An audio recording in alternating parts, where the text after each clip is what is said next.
So welcome to all of you. आज हम लोग फर्स्ट सेशन स्टार्ट कर रहे हैं। बेसिकली ये वाला जो सेशन लेने का प्राइम पर्पस आप स्क्रीन पे देख रहे होंगे, फर्स्ट अटेम्प्ट सक्सेस यूएससीपी और यूएससीए में। ये बेसिकली जो सेशन है, पहला हमारा सेशन है कुछ एडवांस फंडामेंटल क्लासेस। तो आज मैं आपको इसके साथ में डिस्कशन करूंगा कि आपको आपके फंडामेंटल्स के ऊपर बहुत ज्यादा टेक्निकली और डीपली काम क्यों करना होगा। तो हम पूरा उसके ब्लूप्रिंट को भी डिस्कस करने वाले हैं कि हमें हमारी वे ऑफ स्टडी को किस तरीके से करना चाहिए। सबसे पहले आप सभी को डेफिनेटली कॉन्ग्रेचुलेशन कि आपने एक बहुत बड़े प्रोफेशन को एटलीस्ट ज्वाइन किया। आपने अपनी लाइफ में एक इनिशिएटिव लिया कि हमें एक इंटरनेशनल प्रोफेशन को करना चाहिए, चाहे फिर आप सीपीए की बात करें या यूएससीए की। क्लासेस हमारी अलग अलग होती हैं, लेकिन ये वाली जो क्लास है ये बेसिकली उन स्टूडेंट के फंडामेंटल्स को बहुत ज्यादा स्ट्रॉन्ग करना, ताकि आप एग्जाम में सिमुलेशंस, मल्टीपल चॉइस क्वेश्चन और ऐसे राइटिंग जो कि यूएससीए में आती है, सिमुलेशन सीपीए में है, तो आपके कॉन्सेप्ट को बहुत ज्यादा स्ट्रॉन्ग करना इस पर्टिकुलर बैच का मेन ऑब्जेक्ट है। फिर हमारी एक पूरा शेड्यूल आपको मिलेगा लाइव बैच में, किस तरीके से हमारी क्लासेस होंगी वो सारा हम डिस्कशन करेंगे। तो आज हम इस ऑब्जेक्ट के ऊपर स्टार्ट कर रहे हैं। तो देखिए, अगर आपको इस इंटरनेशनल एग्जाम को पास करना है तो ये तीन बातें over the period last almost 5 to 7 year से मेरा ऑब्जर्वेशन है कि आप ये तीन चीजों के ऊपर फोकस किए बिना, अच्छा किसी स्टूडेंट को साउंड नहीं आ रहा है, किसी ने लिखा है, बाकी सबको तो आ रहा है, तो हो सकता है कि आप में किसी में, मैं बार बार इसलिए मैंने पहले स्टार्टिंग में पूछ लिया था कि ऑडिबल सभी बोल रहे हैं, तो किसी एक को नहीं आ रहा है तो ये वीडियो वैसे भी रिकॉर्डिंग पे जा रहा है, तो आप उसको रिकॉर्डिंग में भी देख सकते हैं। पर बार बार मैं आई गेस ये चीज नहीं बोल पाऊंगा मैं, क्योंकि फिर इंटरप्शन होता है। हाँ, अगर सबको नहीं आ रही है तो मैं आई कैन अंडरस्टैंड कि एक को नहीं सबको प्रॉब्लम हो, तो मेरे यहाँ से प्रॉब्लम हो सकती है, बाकी सबको आवाज आ रही है। तो चलिए, तो हम अभी जो बात कर रहे थे कि ओवर द पीरियड, मैंने ये, अब देखिए आप स्क्रीन पे राइटिंग ना करें।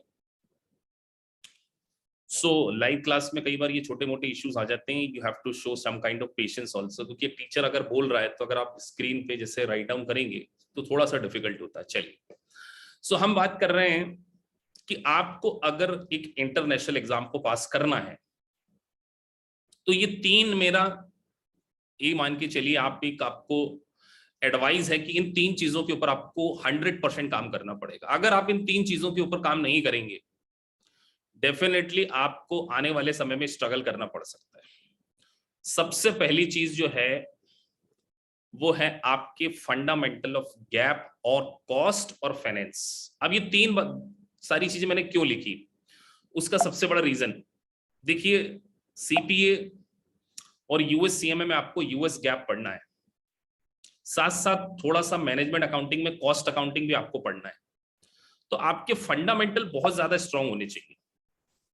तो आज हम लोग जो स्टार्टअप कर रहे हैं कुछ फंडामेंटल सेशन से ही स्टार्ट करेंगे कि आपके जो कॉन्सेप्ट है वो बहुत अच्छे से स्ट्रांग हो जाए।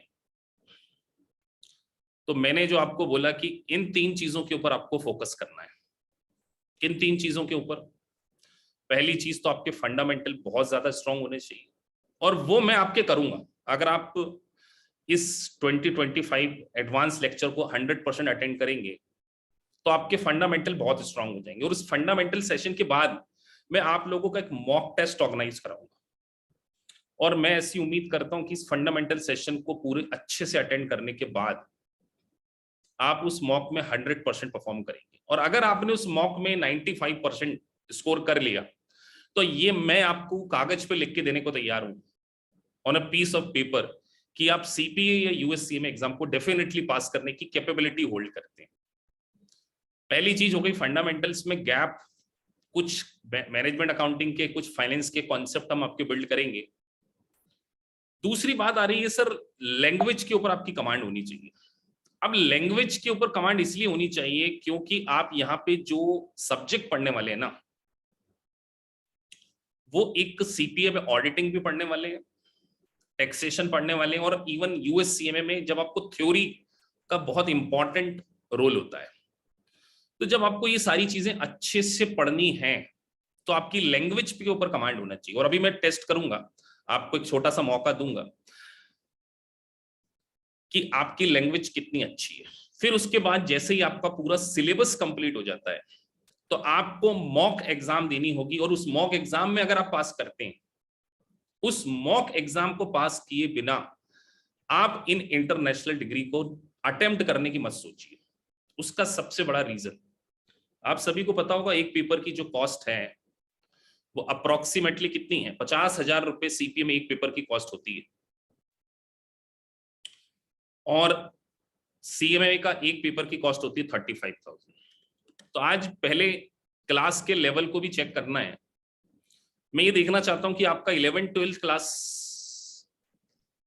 कैसी है, मतलब आपके बेसिक्स बिल्कुल अच्छे हैं या नहीं। अब ये जो स्क्रीन पे जिन्होंने गोदागादी कर दी, अगर वो हटा दें स्क्रीन को तो अच्छा रहेगा, क्योंकि वो स्क्रीन पे पेन ना चलाएं, क्योंकि वो डिस्टर्बिंग हो रहा है, और पेशेंस के साथ में। तो एक आपके सामने कुछ क्वेश्चंस मैंने दिए हुए हैं। सबसे पहला एक आपके सामने एक क्वेश्चन है। मैं चाहूंगा कि जो लाइव बैठे हैं इस क्वेश्चंस को जरा ट्राई करें कि आपके हिसाब सब लोग अपना आंसर लिखेंगे कि आपको क्या लगता है कि इस क्वेश्चन का आंसर क्या होना चाहिए, कुछ सैंपल बेसिस पे। बिकॉज मैं एक इंडिविजुअल स्टूडेंट का लेवल भी जज करना चाहता हूं, इसलिए मैंने ना इसमें चैट में पब्लिक चैट को ऑफ कर रखा है। आप जो भी चैट लिखेंगे केवल मैं ही पढ़ सकता हूं, तो आपको ऐसे शर्माने की भी जरूरत नहीं होगी कि सर हमने क्या लिख दिया, बाकी ने तो सही लिख दिया, कई बार होता है ना।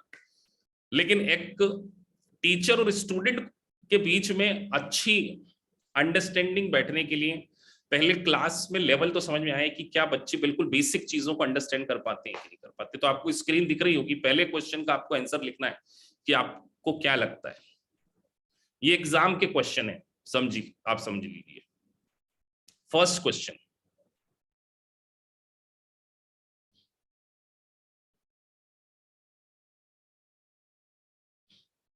और इस क्वेश्चन का आंसर क्लास में करीब 26-27 बच्चे लाइव बैठे हैं। तो बाकी तो बहुत सारे स्टूडेंट तो रिकॉर्डेड में आते हैं। मैं स्पेशली नाम मेंशन करके नहीं बोलूंगा, लेकिन जो गलत लिखेगा उनका नाम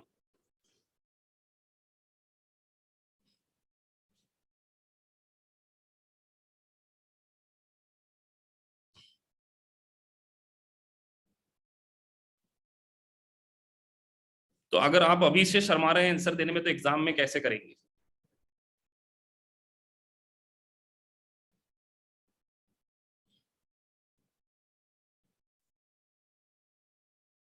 आंसर सभी को देना कंपलसरी है, बहुत कम आंसर आए हैं और बहुत जल्दी देना चाहिए इस प्रकार के क्वेश्चन का आंसर।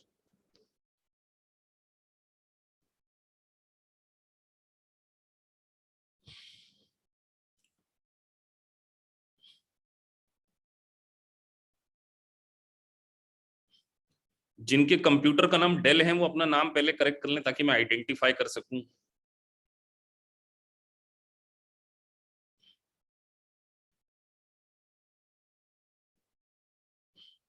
लिखना कंपलसरी है, शर्माने की जरूरत नहीं है कि सर हम यहाँ पे,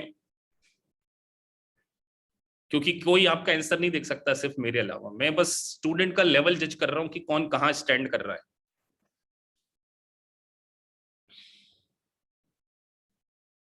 और अपने अपने नाम मोबाइल नंबर से ना लिखे नहीं तो नेक्स्ट क्लास में एंट्री नहीं मिलेगी, क्योंकि मुझे तो नहीं पता है कि कौन किस नाम से। तो आप अपने अपने नाम से ही आने वाले समय में आए आगे।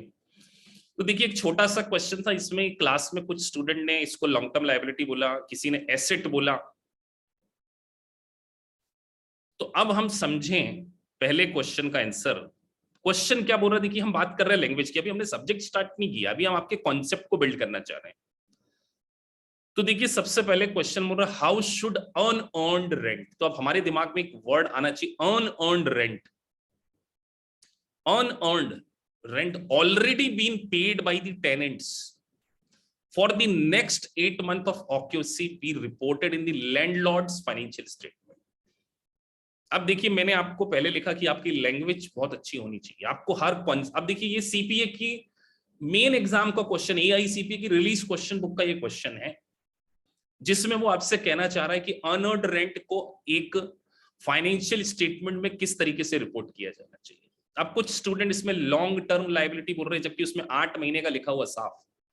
तो पहली चीज तो मैं ये क्लियर हो कि करंट लायबिलिटी किसको बोलते हैं और लॉन्ग टर्म लायबिलिटी किसको बोलते हैं, और अनअर्न्ड रेंट का क्या मतलब है। अगर सिंपल मीनिंग में देखें कि हमें एडवांस रेंट मिल गया, आप मुझे बताइए, आपको कोई पैसा एडवांस में दे दे तो वो आपकी एसेट थोड़ी होगी, वो आपकी क्या होनी चाहिए, कायदे से लायबिलिटी होनी चाहिए। तो पहले क्वेश्चन का आंसर करंट लायबिलिटी है, correct answer would be the current liability. अब बहुत सारे स्टूडेंट ने, कोई ने लॉन्ग टर्म लायबिलिटी लिखा है, किसी ने इसको एसेट लिखा है। तो आप सोचिए कि अगर आप सीपीए की एग्जाम को पास करने की सोच रहे हैं और अगर आपको पहले डे से ये नहीं पता कि सर लायबिलिटी किसको बोलते हैं और एसेट्स किसको बोलते हैं, तो it will be very difficult आने वाले समय में। इसलिए फंडामेंटल्स बहुत जरूरी है आपके। साफ बोल रहे हैं, अब वो तो मैं आपके क्लियर करूंगा ओवर द पीरियड, लेकिन मैं क्लास में लेवल समझने की कोशिश कर रहा हूं। अनअर्न्ड, जो आपने अर्न नहीं किया, अभी हम समझेंगे अनअर्न्ड रेंट क्या होता है। तो बेसिकली ये करंट लायबिलिटी था। तो 20% स्टूडेंट इसमें गलत थे, कुछ लेनो तो आंसर ही नहीं दिया, तो ये मान के चलो उनको क्वेश्चन ही समझ में नहीं आया। ईमानदारी से, क्योंकि आज हमारा इंट्रोडक्शन सेशन है, बगैर किसी टीचर के साथ बेटा अगर आप चीटिंग करोगे कि टीचर को के नजर में इमेज बनाने की कोशिश करोगे, तो टीचर फिर जब पढ़ाने जाएगा ना, तो उसको तो नहीं पता होगा कि आपको क्या आता है क्या नहीं आता। तो पहले तो जरा ईमानदारी से चैट बॉक्स में लिख दो किसको ये पता ही नहीं था कि सर ये क्वेश्चन क्या कहना चाह रहा है। ईमानदारी से, आज हम लोग ईमानदारी पे शुरुआत कर रहे हैं, पहला डे है क्लास का। कोई ऐसा स्टूडेंट जिसको ये समझ में ही नहीं आया कि सर क्या लिखा था।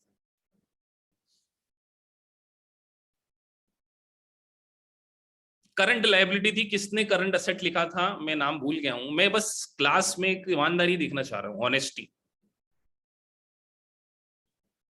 तो चलिए, पहले क्वेश्चन का आंसर कुछ बच्चों ने गलत किया था, उनको इसका आंसर अब समझ में आ गया होगा कि एडवांस रेंट था, तो हमारी, चलिए कोई दिक्कत नहीं है, आप इंप्रूव कर सकते हैं। अब दूसरा क्वेश्चन आपके सामने है, और ये एक कॉस्ट अकाउंटिंग से रिलेटेड क्वेश्चन है।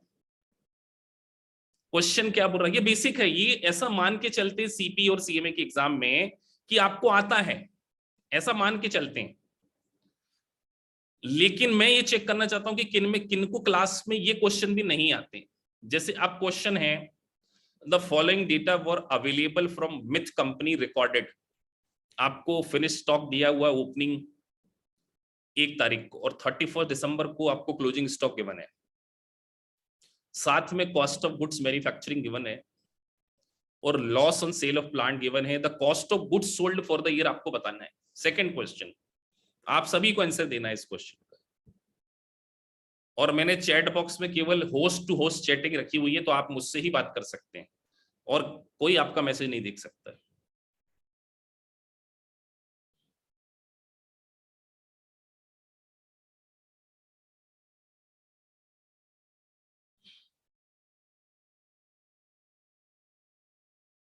मैं सिर्फ क्लास में बच्चों का लेवल देख रहा हूं। प्रिया दोषी ने ठीक लिखा है, ज्योति ने ठीक लिखा है, सिमरन आईफोन ठीक लिखा है,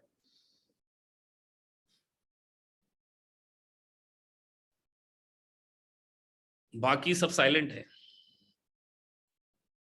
और ये कोई बीकॉम का क्वेश्चन है, बीकॉम फर्स्ट ईयर में ही सीख लेते हैं आप। तो अगर आप सीपीए जैसे प्रोफेशन को या यूएससीए में जैसे प्रोफेशन को पास करने की सोच रहे हैं, तो आपको ये डेफिनेटली पता होना चाहिए कि इस क्वेश्चन का आंसर क्या होना चाहिए।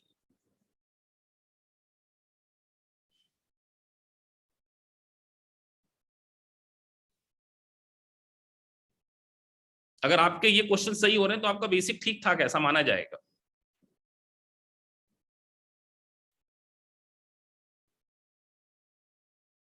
अभी मात्र 5 से 6 क्वेश्चन है, 28-29 बच्चे लाइव बैठे हैं, 28-29। 90% पब्लिक जो स्टूडेंट्स हैं वो जनरली रिकॉर्डेड में आती हैं, लेकिन जो लाइव आए हैं वो एटलीस्ट पार्टिसिपेट करें।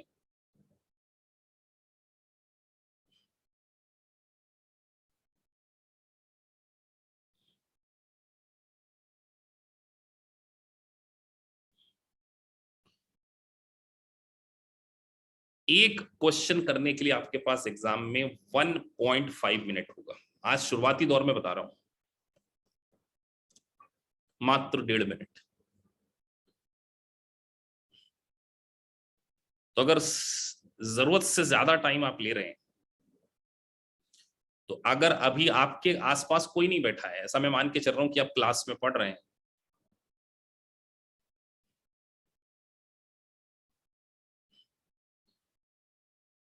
तो क्वेश्चन आपसे पूछ रहा है कॉस्ट ऑफ गुड्स सोल्ड। आपको क्वेश्चन में कॉस्ट ऑफ गुड्स मैन्युफैक्चरिंग दी हुई है कि सर हमने जो कॉस्ट, अभी मैं एक पूरा कॉन्सेप्ट समझाऊंगा, लेकिन मैं आपको सही आंसर से बताने जा रहा हूं। यहाँ पे कॉस्ट ऑफ मैन्युफैक्चरिंग हमने ड्यूरिंग द ईयर 5,20,000 का गुड्स बनाया हुआ है। उसमें अभी मैंने कॉन्सेप्ट नहीं समझा, मैं तो सिर्फ आंसर दे रहा हूं, आप लोगों का लेवल जज कर रहा हूं कि मेरे को किस लेवल पे पढ़ाना पड़ेगा आप लोगों को, मैं इसे भी ये देख रहा हूं। तो ओपनिंग स्टॉक मेरे पास 1,20,000 पड़ा हुआ था। अगर ड्यूरिंग द ईयर मैंने 120 बनाया है और लास्ट ईयर का 120 पड़ा हुआ है ओपनिंग स्टॉक, इसका मतलब 6,40,000 मेरे पास स्टॉक पड़ा हुआ है टोटल। उसमें से क्लोजिंग मेरे पास बचा है, माइनस कर देंगे क्लोजिंग। अगर इसमें से हम 110 माइनस करें तो आई गेस 53 लाख, 1,53,000, 1,50,000 इसका आंसर आता है। तो करेक्ट आंसर वुड बी 5,30,000। तो जो सी वाले थे वो सही थे। अभी भी क्लास में कुछ लोगों ने तो आंसर नहीं दिया, तो अब जो आंसर नहीं दे रहे हैं वो क्या सोच के इस प्रोफेशन को ज्वाइन कर रहे हैं? मार्केटिंग में प्रभावित होकर are you ready to become a 6 month in CPA? या एडवर्टीजमेंट आप लोगों ने देख ली होगी बहुत सारे ट्यूशन में कि सब बहुत आसानी से पास हो जाते हैं। बेटा वो चार्टर्ड अकाउंटेंट हो सकते हैं, पहले बोल रहा हूं। अगर आपका चार्टर्ड अकाउंटेंट बैकग्राउंड नहीं है ना, ये देखो लाइव आके बोल रहा हूं अपना चेहरा दिखाते हुए खुले से, कि अगर आपका बैकग्राउंड सीए नहीं है, चार्टर्ड अकाउंटेंट नहीं है, तो आपको बहुत ज्यादा मेहनत करनी पड़ेगी। मैं बार बार बोल रहा हूं, क्योंकि आप यहां एक लाइव क्लास में आए हैं और अगर आंसर नहीं दे रहे हैं, इसका मतलब कहीं ना कहीं आपको अपने पे डाउट है या आप शर्मा रहे हैं। जो आंसर नहीं दे रहे हैं स्पेशली उनकी बारे में बात कर रहा हूं मैं। मतलब अगर 30 बच्चे हैं और उनमें से 2-3 लोग ही आंसर दे रहे हैं, ठीक है, तो 5,30,000 आंसर सही था। किसी ने 5,10 भी बोला है, किसी ने 5,80 भी बोला है।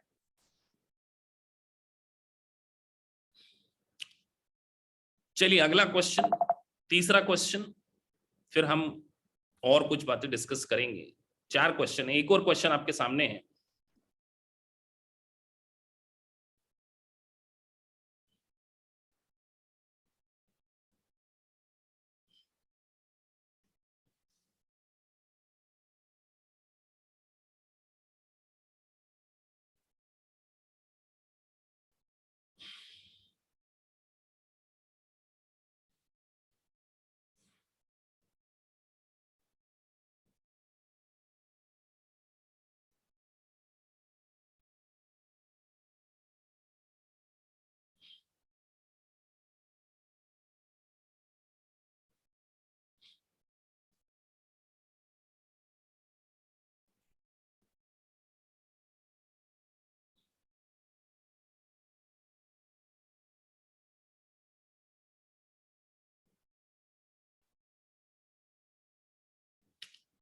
तो बहुत कम बच्चे इस बात का आंसर दे पा रहे हैं। अगेन कुछ इनकम स्टेटमेंट बोल रहे हैं, कुछ कैश फ्लो स्टेटमेंट बोल रहे हैं। तो सबसे पहले लिक्विडिटी, लिक्विडिटी कैसे पता चलती है किसी ऑर्गेनाइजेशन की, कि उसके पास कितनी करंट एसेट है?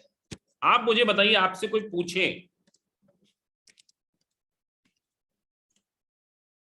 कि आपके पास कितना पैसा है, तो क्या प्रॉफिट एंड लॉस अकाउंट से पता करेंगे? क्या प्रॉफिट एंड लॉस अकाउंट आपको बताएगा कि आपके पास कितना करंट एसेट्स है? लिक्विडिटी करंट लायबिलिटीज को पे करने के लिए, तो ऑब्वियस सी बात है इस बात का आंसर बैलेंस शीट होना चाहिए था। फाइनेंशियल लिक्विडिटी के बारे में बात करी है, फाइनेंशियल लिक्विडिटी जो कि बैलेंस शीट से पता चलती है। और अब एक मास्टर क्वेश्चन आ रहा है, ये मैं आप लोगों को बोल रहा हूं, इस क्वेश्चन का आंसर जिसने दे दिया उसका यूएससीपीए और यूएससीएमए बनने 100% तय है, बस उसको रेगुलरिटी मेंटेन करना है। ये मास्टर क्वेश्चन मैंने आपके सामने दिया हुआ है और आंसर आना चाहिए, ऐसे नहीं कि गेस वर्क में कैश फ्लो आपको सोर्स बताता है कि पैसा कहां से आया है और कहां आपने उसको यूज किया है, वो आपकी लिक्विडिटी पोजीशन नहीं बताता है, क्योंकि कैश फ्लो में तो सारी चीजें आती हैं कि आपने इन्वेस्टमेंट कहां किया, long term investment, short term investment. Liquidity company की कैसे पता चलती है कि उसके पास शॉर्ट टर्म में कितना पैसा है, इसीलिए कैश फ्लो नहीं होगा। रिटेन अर्निंग में पिछले रोके गए प्रॉफिट को बताया जाता है। तो correct answer would be balance sheet. हम अभी पढ़ाई नहीं कर रहे हैं, मैं तो आप लोगों का लेवल जज कर रहा हूं। तो एक मास्टर क्वेश्चन आपको दिया है जिसमें ओपनिंग स्टॉक 75,000, क्लोजिंग स्टॉक 90,000 है, और हम ये कह रहे हैं कि ओपनिंग स्टॉक 25% से अंडर वैल्यूड है और क्लोजिंग स्टॉक 10% से ओवर वैल्यूड है, और आपको प्रॉफिट दिया हुआ है 1 लाख। कैलकुलेट करेक्ट प्रॉफिट आपको बताना, एग्जाम का क्वेश्चन है ये।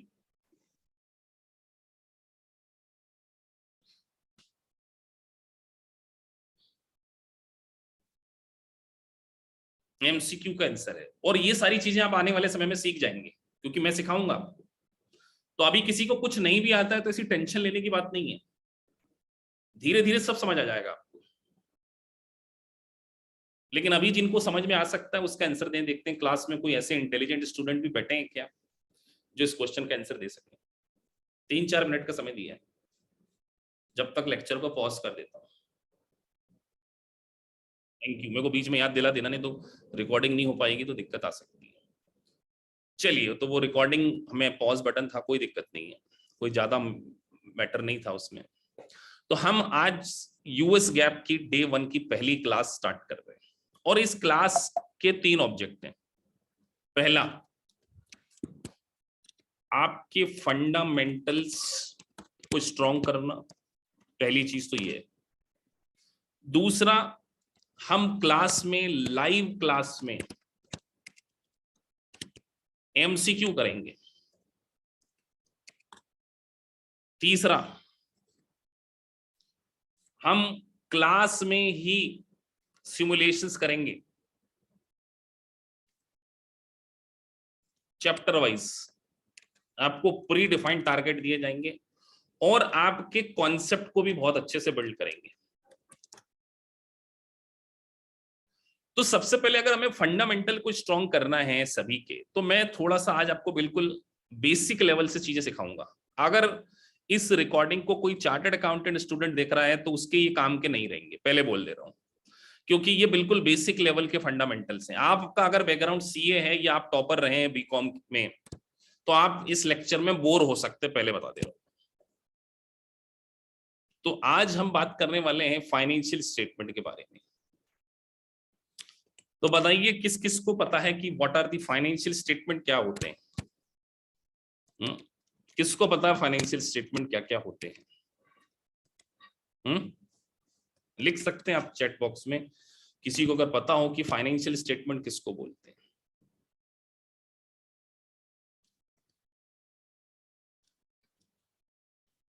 तो देखिए, फाइनेंशियल स्टेटमेंट बेसिकली स्टार्ट होता है, अगर हम बात करें तो जिसको आप प्रॉफिट एंड लॉस अकाउंट बोलते थे, यहां नहीं बोलना है उसको।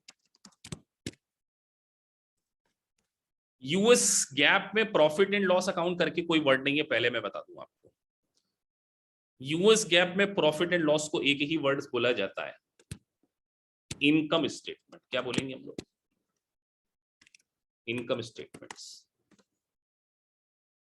तो जिसको आप प्रॉफिट एंड लॉस अकाउंट बोलते थे, इसको हम यहां क्या बोलने वाले हैं? Income statement.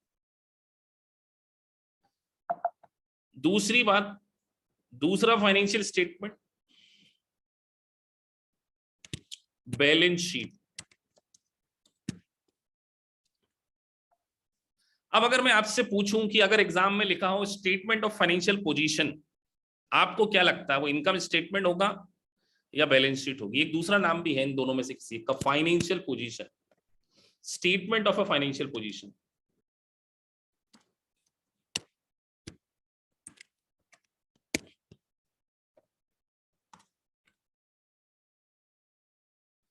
तो स्टेटमेंट ऑफ फाइनेंशियल पोजीशन का मतलब है बैलेंस शीट।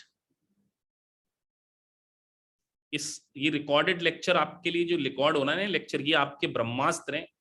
आपको यूएससीपीए का फार और यूएससीएमए का फर्स्ट पार्ट पास करने में हेल्प करेगी, पहले बता दे रहा हूं मैं आपको। तो इनकम स्टेटमेंट, बैलेंस शीट, तीसरा कैश फ्लो स्टेटमेंट, कोर्स में है आपके सब। लेकिन इन प्रोफेशनल एग्जाम की ब्यूटी ये कि आपको यहां पे एमसीक्यू सॉल्व करने होंगे इससे रिलेटेड। और एमसीक्यू सॉल्व करने की दो बुरी बात, आपको अंडरस्टैंडिंग बहुत अच्छी होनी चाहिए। ये लेक्चर जो रहेंगे, चाहे पार्ट 1 पढ़ें आप, चाहे पार्ट 2, सभी के काम आएंगे, क्योंकि कंप्लीट यूएससीएमए के काम में आने वाले हैं। और सीपीए के फार सब्जेक्ट में और सीपीए के बीईसी लेक्चर में जब आप पढ़ेंगे तो ये बेसिक फंडामेंटल्स आपके काम आएंगे। अराउंड 20 आवर्स समथिंग के ये लेक्चर्स होंगे। फिर उसके बाद सीपीए और यूएससीएमए की अलग शेड्यूल आएगा आपको कि कब आपकी क्लासेस होंगी और क्या आपका स्टडी प्लान होगा, वो सारी चीजें डिस्कस करेंगे। लेकिन अभी ये बेसिक्स क्लासेस हैं जो कि यूएस गैप और कॉस्ट मैनेजमेंट अकाउंटिंग प्लस कुछ फाइनेंशियल मैनेजमेंट के सेगमेंट यहाँ पे डिस्कस करेंगे। तो जो सीपीए के स्टूडेंट हैं उनको ये फार सब्जेक्ट में भी हेल्प करेगा और बीसी सब्जेक्ट में भी हेल्प करेगा। दोनों सब्जेक्ट को पास करने में इन लेक्चर्स की इंपॉर्टेंस होगी। और आपको हमारे इंस्टीट्यूट के पोर्टल पे ये lecture sequence wise day 1, day 2, day 3 with heading मिल जाएगा। तो आप अगर किसी दिन क्लास में नहीं भी आए तो ऐसी कोई चिंता आपको लेने की जरूरत नहीं है, आपको रिकॉर्डेड मिल जाएगी इसकी। तो income statement, balance sheet, cash flow statement basically होते हैं फाइनेंशियल स्टेटमेंट्स, इनको बोला जाता है। ठीक है सर। तो आप डे 1 से इस बात को ध्यान रखिए, इनके एडजस्टमेंट आपको बहुत अच्छे से पता होने चाहिए। इनके अंदर बहुत सारे से छोटे छोटे एडजस्टमेंट आएंगे जो आपको अच्छे से पता होनी चाहिए। उसके बाद आज हम बात कर रहे हैं बेसिकली कि अगर आपको अकाउंटिंग करनी हो तो यूएस गैप जो अकाउंटिंग करता है वो अक्रूवल बेसिस पे करता है। अक्रूवल बेसिस पे क्या होती है, यूएस गैप की अकाउंटिंग की जाती है। तो मैं किसी से पूछूं कि अक्रूवल का मतलब क्या होता है, अक्रूवल बेसिस का मतलब क्या होता है? अक्रूवल बेसिस के दो ही पर्पस है, इनकम को अर्न बेसिस पे रिकॉर्ड करना और एक्सपेंसेस को ड्यू बेसिस पे। Simple purpose. अगर हम लेमन टर्म में बात करें कि इनकम को अर्न बेसिस पे रिकॉर्ड करें और एक्सपेंसेस को ड्यू बेसिस पे आपको रिकॉर्ड करना। तो अगर और सिंपल लैंग्वेज में बोले तो expenses should be recorded when it is incurred. Incurred को और आसान भाषा में बोले व्हेन ऑब्लिगेशन टू पे इज अराइज। क्या बोले? व्हेन ऑब्लिगेशन टू पे इज अराइज। और इनकम जब आपके पास राइट टू रिसीव आ जाए। तो ये और टेक्निकल हम चलेंगे। और अगर आपको ये बात अच्छे से समझ आ जाएगी तो आप 10 से 15% क्वेश्चन ऑटोमेटिकली सही सॉल्व कर लेंगे। कि इनकम को हमें अर्न बेसिस पर रिकॉर्ड करना होता है, एक्सपेंसेस को हमें ड्यू बेसिस पर रिकॉर्ड करना। बेसिक लेक्चर चल रहा है। तो चलिए आज हम कुछ डिस्कस करते हैं। सबसे पहले जो अभी हमने आपसे क्वेश्चन पूछा था, अनअर्न्ड इनकम। तो आप मुझे बताइए अनअर्न्ड इनकम जो आप में को मैंने क्वेश्चन पूछा था वो मैंने आपसे पूछा था करंट लायबिलिटी था। आज के इस चैप्टर में शुरू के 5 मिनट में हम अनअर्न्ड इनकम के बारे में डिस्कस कर रहे हैं। और आज के बाद आपको अगर कोई अनअर्न्ड इनकम पूछ ले और आप उसका अगर क्वेश्चन गलत कर रहे हो तो अभी भी आपको कॉन्सेप्ट समझ में नहीं आया, ऐसा मैं मान के चलूंगा। तो हम आज आपको अनअर्न्ड इनकम के बारे में पूरा डिटेल समझा देंगे। अनअर्न्ड इनकम के ऊपर आपको कभी डाउट नहीं आएगा। तो अनअर्न्ड इनकम का दूसरा नाम और सिंपल भाषा में क्या बोले? इनकम रिसीव्ड इन एडवांस ऐसी टर्मिनोलॉजी है नहीं, मैं आपको सिर्फ लिख के बता रहा हूं। ऐसा यूएस गैप में ऐसा कहीं लिखा नहीं है कि इनकम रिसीव्ड इन एडवांस को अनअर्न्ड इनकम बोलते हैं। लेकिन आपको ध्यान रखना, इनकम रिसीव्ड इन एडवांस का मतलब होता है अनअर्न्ड इनकम। तो ये हमारी करंट लायबिलिटी है। अब एग्जाम्पल देते हैं, मैं आपसे एग्जाम्पल, आपसे क्वेश्चन भी पूछूंगा, बीच बीच में पार्टिसिपेशन कराऊंगा मैं आपको। मान के चलिए मैंने एक प्रॉपर्टी को किराए पे दिया है,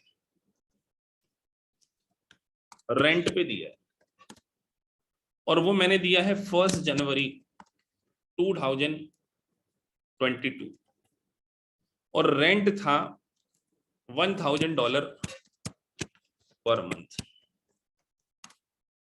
और सामने वाले ने मुझे 15,000 का चेक काट के दे दिया। बोले सलूजा जी हम तो रईस आदमी हैं, $15,000 का इकट्ठा चेक पकड़ो, आप बाद में हिसाब करते रहेंगे। अब आप लोगों से पूछा जाता है, अगर एग्जाम में ऐसा ऐसे मल्टीपल चॉइस क्वेश्चन में पूछ लिया जाए कि how much is your unearned income, कितना बताओगे आप? आंसर आप लोगों को देना है।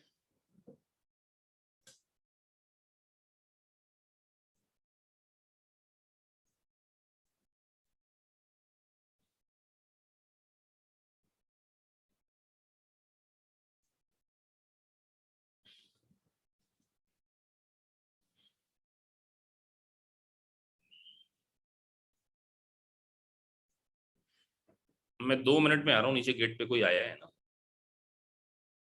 अब मैंने आप लोगों से क्वेश्चन पूछा कि यहाँ पे अनअर्न्ड इनकम कितनी है आपकी, तो कुछ बच्चे 45,000 लिख रहे हैं, कुछ 15,000 लिख रहे हैं, कुछ 14,000 लिख रहे हैं।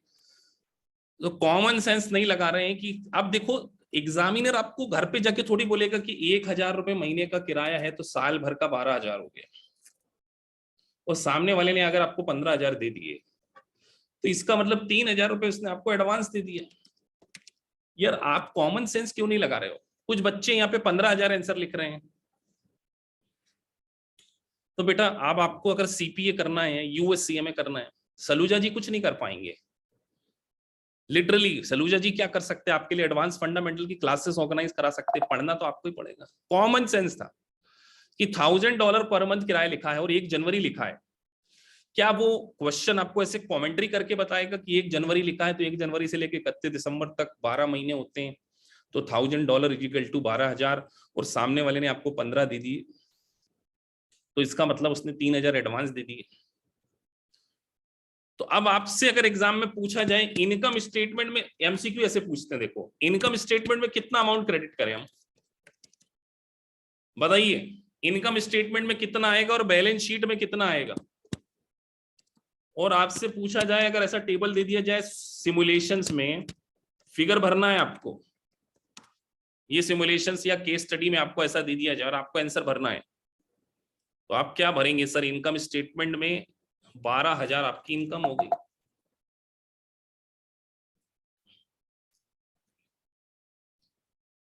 बैलेंस शीट में 3,000 आ जाएगा, कैश तो पूरा 15 मिला है। ये सिमुलेशन ऐसे ही देते हैं वो सिमुलेशन। तो अब आपको समझ में आ रहा है कि आपको ये सर 12,000 इनकम क्यों? क्योंकि हमने बोला अक्रूवल बेसिस पे हमारी इनकम कितनी है 12,000, बैलेंस शीट में 3,000, क्योंकि ये क्या है? Unearned income. अनअर्न्ड इनकम आपकी क्या होती है? Current liability. ये बात आपको ध्यान रखना है। मैं तो सिंपल लैंग्वेज में बता रहा हूं, अपनी मातृभाषा में। आप जब सीपीए के क्वेश्चन करने जाएंगे या यूएससीएमए के, तो आपको समझ में नहीं है, और फिर आप मुझे दोष न देना ओ जग वालों में हो जाऊं बेगाना, ये गाना सुना है कि नहीं सुना आपने? बेगाना इसलिए बोल रहा हूं कि मैं आपको इंग्लिश की टीचिंग नहीं दे सकता हूं। I am not a teacher of English, मैं आपको अकाउंट्स की टीचिंग। अब मैंने जैसे अभी आपको बता दिया कि अनअर्न्ड इनकम, मेरी ड्यूटी खत्म हो गई। अब क्वेश्चन में वो भूत ऐसे थोड़ी आपको बताएगा कि भैया ऐसे करना है वैसे करना है। मैं आपके सामने आज कुछ एमसीक्यू को जब आपको कराऊंगा तो आपको लगेगा अच्छा सर, हमें टेक्निकली जो पहले आपने अभी हमें बताया कि यूएस सीपीए पास करने के लिए ये 3 चीजें पे आपको काम करना पड़ेगा, या यूएससीए में आप क्लास कर रहे हैं, फंडामेंटल्स ऑफ गैप, लैंग्वेज के ऊपर कमांड, ये काम किसका है? ये सीए शम्मी सलूजा जी का काम थोड़ी है कि लैंग्वेज आपकी इंप्रूव कर दूं मैं। जैसे इस क्वेश्चन में क्या, मैंने तो लैंग्वेज भी तो सिंपल बात थी, लेकिन क्लास में अगर 28 बच्चे हैं और अगर इस क्वेश्चन का आंसर देखा जाए तो ज्योति ने 3000 लाइबिलिटी ठीक बोला है, हर्षित चोटवानी ने 3000 ठीक बोला है, अमृत ने ठीक बोला है, राशिद अनवर ने ठीक बोला है, और बाकी किसी ने कुछ बोला ही नहीं। आप सोचो, आप अन्नू ने 12,000 बोला है और 4 पर बाकी सब साइलेंट है। तो क्लास में आप साइलेंट हो, फिर मैं साइलेंट हो जाऊं कुछ समय बाद जब क्लास खत्म हो जाए, तो फिर आप ना बोलना मुझसे कि सर आप तो साइलेंट हो गए। तो होना पड़ेगा बेटा, क्योंकि आप क्लास में साइलेंट हो। आरजू ने नहीं बोला, इस बात का आंसर नहीं दिया है, अभिजीत ने नहीं दिया है, कोई दिक्कत नहीं, अभी आपको समझ में आएगी धीरे धीरे, हम समझ रहे हैं। लेकिन हार्डवर्क आपको देखो कंफर्ट जोन से बाहर आ रहा है। आज पहला लेक्चर, इसलिए मैं आपको जगाने की कोशिश कर रहा हूं। रोज में ऐसी बातें तो नहीं कर सकता ना कि हमें कोर्स को आगे बढ़ाना है। तो ये एक शुरुआत है कि आपको इस तरीके के कॉन्सेप्ट बिल्ड करने। ये रिकॉर्डेड हो रहा है, ये पूरा लेक्चर आपको मिलेगा, सारे लेक्चर्स आपको ऐसे पूरे आएंगे, आप मेहनत करेंगे आप पास। तो हमने अभी बात करी सर अर्नर्ड इनकम का मतलब जो इनकम एडवांस में रिसीव हो जाए उसको हम बोलते हैं। सर जनरल एंट्री क्या होगी? एग्जाम में जनरल एंट्री भी पूछी जा सकती है, स्पेशली सिमुलेशन जब आप करेंगे तो जनरल एंट्री आएगी। तो एट द टाइम पैसा आया सर, कैश अकाउंट डेबिट, कितना आया बच्चों? कैश तो बेटा अपने पास 15,000 आया है ना, पूरा लिख दिया अपन ने। रेंटल इनकम कितनी कहलाएगी वो आपको पता है, क्रेडिट है ना। तो रेंटल इनकम 12,000, तो यहाँ पे जगह नहीं है, मैं लिख देता हूँ, यहाँ लिख देता हूँ ना, ये थोड़ा जैसे करके लिख देता हूँ। रेंटल इनकम, तो ये तो सर 12,000 आनी है हमारी। और अगले साल जो आपकी अनऑर्ड रेंट, अनऑर्ड रेंट कितना होगा? ये जनरल एंट्री हो गई। अब मैं आपसे आगे इसी क्वेश्चन में पूछता हूं, अगले साल वो हमें, हमारा जो टेनेंट है वो कितना पैसा देगा? अगले साल अगर आपसे पूछा जाए सेकेंड ईयर में उसकी इनकम बताइए, लैंडलॉर्ड की इनकम कितनी होगी और वो पैसा कितना देगा हमें? नेक्स्ट ईयर की इनकम आपसे क्वेश्चन ने पूछा कि सर नेक्स्ट ईयर की जनरल एंट्री तो नहीं पूछ रहा हूं मैं आपसे, पूछ रहा हूं नेक्स्ट ईयर में इनकम कितनी आनी चाहिए। इनकम पूछ रहा हूं, इनकम। तो ऑब्वियस सी बात है सर, अगले साल भी हमारी इनकम अक्रूवल बेसिस पे कितनी होगी? सर अगले साल भी अक्रूवल बेसिस पे इनकम तो 12 ही होगी ना। जनवरी से दिसंबर तक, जनवरी टू दिसंबर तक इनकम तो वही होने वाली है। बताइए वो कैश कितना पे करेगा, हमारा टेनेंट हमको कितना पैसा देगा, कितना पैसा देगा हमें? कितना पैसा कैश में मिलेगा? मैं ये देखना चाहता हूं कितने बच्चे इसको सही लिखते हैं। अगले साल जो हमें पैसा मिलेगा सर वो 9,000 कैश मिलेगा, $9,000 हमें कैश मिलना चाहिए, 15 नहीं मिलना चाहिए। कुछ बच्चे 15 लिख रहे हैं, बताइए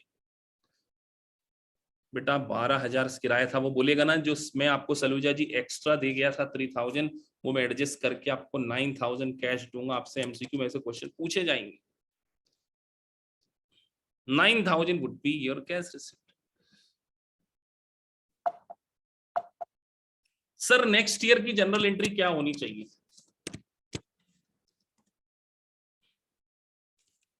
नेक्स्ट ईयर आपके पास कैश आएगा, कैश अकाउंट डेबिट।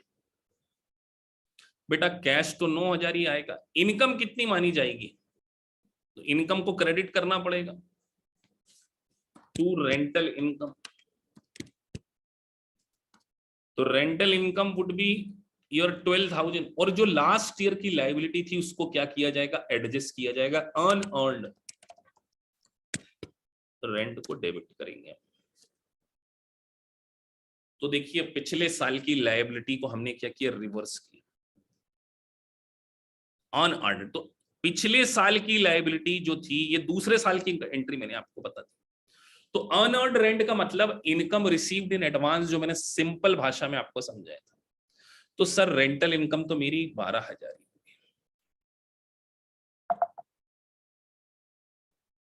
ये समझ में आया हमें? अब हम एक कॉन्सेप्ट सीखने जा रहे हैं इसी कॉन्सेप्ट के कॉन्टेक्स्ट में, जो कि आपके आने वाले समय में बहुत काम आएगा।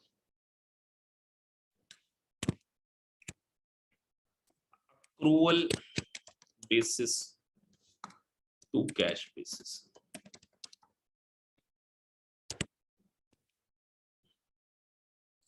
मेरा जो एग्जाम्पल था जिसमें मैंने आपको बताया कि हमें 15,000 रुपए मिल गया था, ये रिसीव्ड हो गया था, है ना, ये रिसीव हो गया था हमें, और ये हम फर्स्ट ईयर की बात कर रहे हैं। अब हम सेकेंड ईयर में आते हैं बच्चों। सेकेंड ईयर पे हम हैं, तो आपने अक्रूवल बेसिस पे इनकम कितनी दिखाई, 12,000 दिखाई, और आपने अनअर्न्ड इनकम दिखाया ना, अनअर्न्ड इनकम 3,000 दिखाई। अब मैं आपसे अगर यहाँ पे पहले साल में पूछूं कि कैश बेसिस पे मेरी इनकम कितनी होनी चाहिए, बस बता दीजिए मुझे, कैश बेसिस पे मेरी इनकम कितनी होनी चाहिए, मैं आपसे पूछ रहा हूं, आपको आंसर देना है। स्लो चल रहे हैं क्योंकि ऐसा मान के चल रहा हूं कि आपके कॉन्सेप्ट स्ट्रांग नहीं है, इसलिए मैंने बोला चार्टर्ड अकाउंटेंट स्टूडेंट इस क्लास में ना बैठे, बोर हो जाएंगे अदरवाइज वो।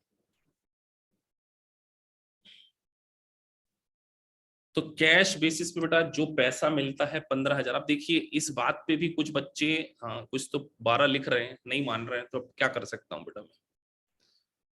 तो कैश बेसिस पे 12,000 है। अब मैं आपसे पूछूं कैश बेसिस से अगर मुझे कन्वर्ट करना हो अक्रूवल पे, तो बताइए यहां पर अक्रूवल पे कैसे जाएंगे।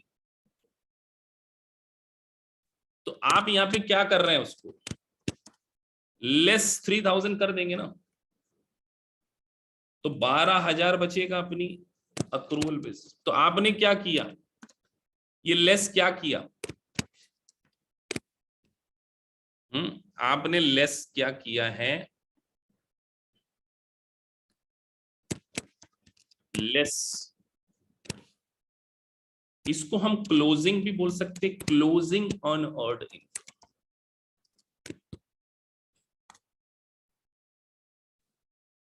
ये किया ना फर्स्ट ईयर में, थोड़ा छोटा कर देता हूं सबको दिख जाए ताकि, आपने यही किया ना अक्रूवल, ये आपकी कैश बेसिस थी और कैश बेसिस से आप अक्रूवल बेसिस पे पहुंच गए, ये आपकी अक्रूवल बेसिस है। तो अब आपको क्या रट्टा मारना पड़ेगा कि सर क्लोजिंग को माइनस करते हैं, आप कुछ रट लो। अब कुछ स्टूडेंट्स को रटना शुरू कर देते कि बोले कैश बेसिस में से क्लोजिंग अनअर्न्ड इनकम को माइनस करते हैं तो अक्रूवल है। तो बेटा फिर आप पास होने के लिए थोड़ी पढ़ रहे हो, आप तो केवल पढ़ रहे हो कि क्यों माइनस किया, लॉजिक समझ में आना चाहिए अब आपको। चलिए सेकेंड ईयर में कैश बेसिस पे कितनी इनकम है, जो मेरा पिछला एग्जांपल था, बताइए। सेकेंड ईयर कैश बेसिस की इनकम बताइए, अगर आप पूरे अटेंटिव माइंड से बैठे हैं तो। सर 9,000 हमारी कैश बेसिस की इनकम है। तो बताइए अक्रूवल बेसिस पे पहुंचने के लिए क्या करें,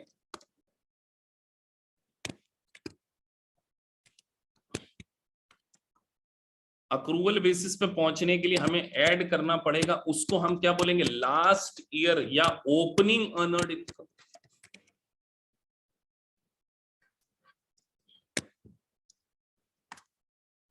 यूएस सीपीए में जब पहली दूसरी यूनिट पढ़ेंगे ना, उस पर 7वें नंबर के चैप्टर में से क्वेश्चन आएंगे, पता है।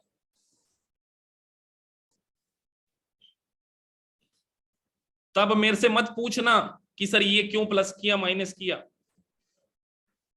तब इस बात का आंसर थोड़ी दे पाऊंगा मैं ऐसा मान के चल रहा हूँ कि आपने बेसिक क्लासेस अटेंड कर ली 9,000 प्लस 3,000, तो अब आपको हमेशा याद रहेगा ना कैश टू अक्रूवल। अच्छा, अगर हमें यहां पर अक्रूवल से कैश में जाना होता तो ये जो माइनस किया है, ये 12 दिखाते इस पे पहुंचना था तो प्लस करना पड़ता।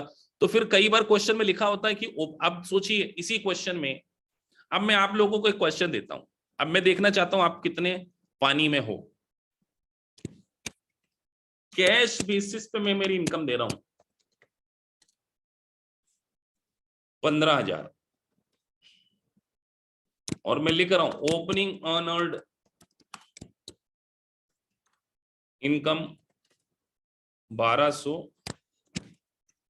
और क्लोजिंग अर्नर्ड इनकम,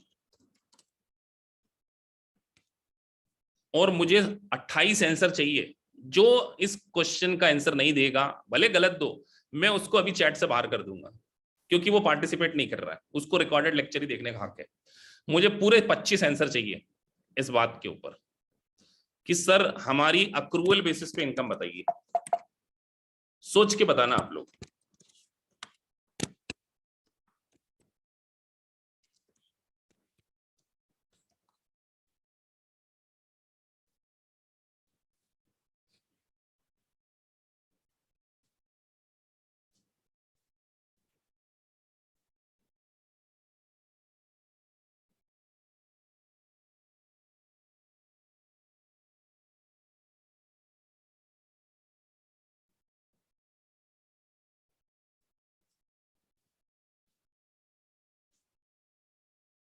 पूरे 25 आंसर आएंगे तभी मैं आगे बढ़ूंगा।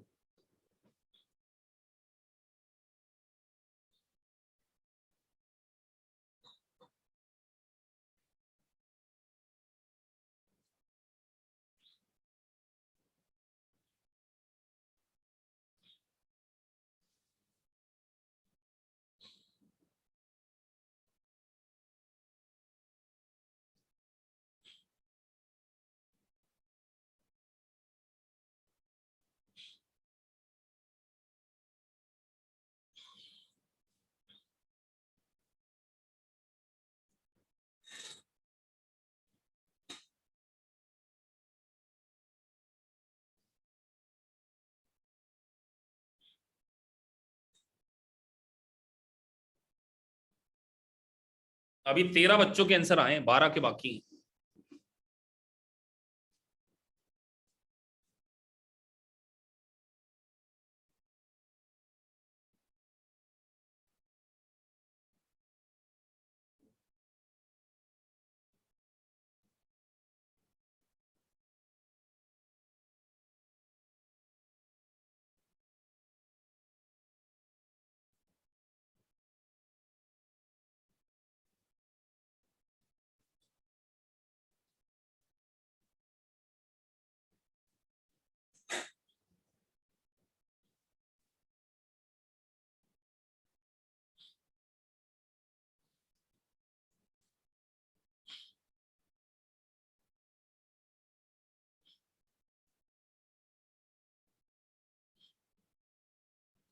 कुछ बच्चे दो दो आंसर दे रहे हैं, 13,800 या 12,500, ऐसा नहीं चलेगा। 13,700, 11,200, 13,700, 13,700, 13,700, कोई 16,300, कोई 13,700, 13,700, 13,700, 13,800 भी आया है, 13,700, 13,700, 12,500, 16,200। अभी भी पूरे स्टूडेंट ने आंसर नहीं दिया। अब मैं बताता हूं कि इन्होंने नहीं दिया आंसर। तो अब आप फिर मुझसे जीवन में आगे पूछो कि सर इस क्वेश्चन का आंसर क्या हुआ, तो फिर मुझे भी साइलेंट रहना चाहिए जब आप लोगों ने आंसर नहीं दिया। जिन लोगों ने, तो आप तो मॉरल राइट ही खो रहे हैं आंसर देने का क्लास में, कि आप क्लास में अगर लाइव बैठ के आंसर नहीं दे रहे हैं। तो अब आंसर हम चेक करते हैं। हमने पूछा कैश बेसिस से अक्रूवल बेसिस पे, तो आपको यहां तो मैंने सिंपल लैंग्वेज में लिख के दे दिया, आपको थोड़ा सा ईयर वगैरह डाल देते। लैंग्वेज पे तो आपको काम करना है। Opening earned income, earn earned. अब सोचिए कि हम बात कर रहे हैं कैश बेसिस पे। सर हमें कैश बेसिस पे हमें 15,000 मिल गया। ये हमें 15,000 मिल गया है। अब इसमें हमने लिखा ओपनिंग अर्नड, मतलब जो पिछले साल ओपनिंग मतलब पिछले साल अनअर्न्ड थी, मतलब पिछले साल मिल चुकी थी, बट वो इनकम इस साल की है, तो ऐड कर देंगे। लास्ट ईयर ओपनिंग मतलब लास्ट ईयर, अनअर्न्ड मतलब पिछले साल मिल गया था लेकिन अर्न इस साल की थी, उसको ऐड कर दो। तो ओपनिंग अनअर्न्ड इनकम कितना हो गया बेटा, $1,200। क्लोजिंग अनअर्न्ड मतलब इस साल मिल गया लेकिन है अगले साल की, लेस कर दो। अब इसमें आपने अगर समय लिया है तो कहीं ना कहीं आप थोड़ा सा ओवर कॉन्शियस हैं। एग्जाम कॉन्फिडेंस की है बेटा, किसकी है, सीपीए की एग्जाम है ये, या यूएससीएमए की, जो भी आप एग्जाम देने जा रहे हैं, क्योंकि अभी ये बेसिक सेशन कॉमन चलते हैं, क्योंकि ये एडवांस लेक्चर है ना, मुझे आपके फंडामेंटल्स को इंप्रूव करना है।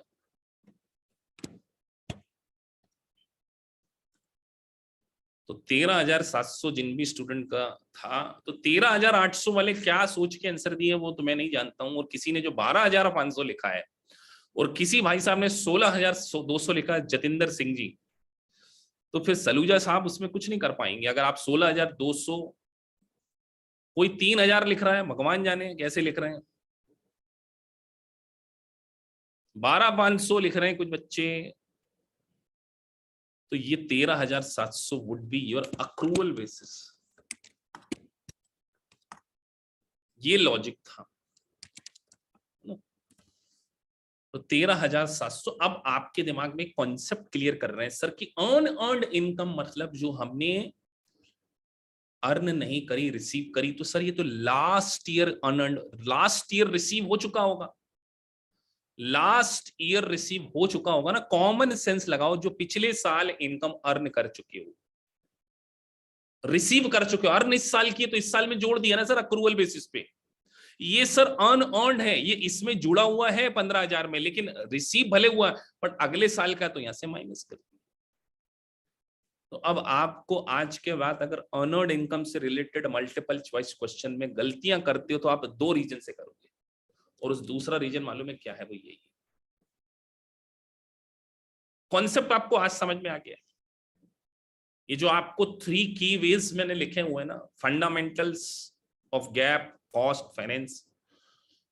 अब मुझे बताओ, ये इनकम, ये जो लैंग्वेज के ऊपर आपको सुधार करना है, क्या ये मेरी ड्यूटी है? अब मैं आपको बताता हूँ कि सर लैंग्वेज के ऊपर कैसे सुधार करना है। देखो, अब आप जब क्वेश्चन करने जाओगे, अभी मैं ना आपको सॉफ्टवेयर में ओपन करके दिखाता हूँ कि आपको ये मैं क्यों बार बार कह रहा हूँ, क्योंकि कई बच्चे मुझसे डाउट पूछते हैं। देखो, डाउट मेरे को बताने में कोई दिक्कत नहीं बेटा, लेकिन मेरे को फोटो खींच के भेज दो कि सर एक्सप्लेन दिस, और ये ना पूछो कि आपको क्या समझ में नहीं आया। जैसे कुछ बच्चों का बता रहा हूं, मैं पुरानी बैच का एक्सपीरियंस बता रहा हूं। पहले मैं यहाँ पे जरा सॉफ्टवेयर ओपन कर लेता हूँ, क्योंकि आज हमारा इंट्रोडक्शन लेक्चर है, तो पढ़ाई हम कम कर रहे हैं, थोड़ा सा डिस्कशन ज्यादा कर रहे हैं।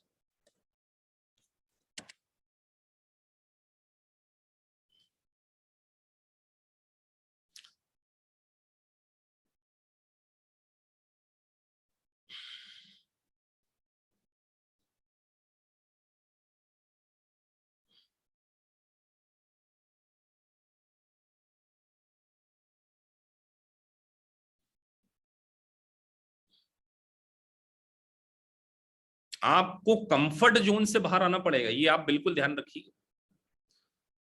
कि आपको लैंग्वेज को सुधार करना ही पड़ेगा। लैंग्वेज कैसे सुधारेंगे वो हम अभी सीखेंगे। जो हम चैप्टर के बारे में जो हमने अभी हल्का सा डिस्कशन किया ना, इसके ऊपर देखिए, जब आप कोई एमसीक्यू करने जाएंगे, ये जो कॉन्सेप्ट मैंने आपको सिखाया है,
अब देखिए जैसे आपके सामने क्वेश्चन है, ये तो थोड़ा सा टेक्निकल क्वेश्चन हो गया है।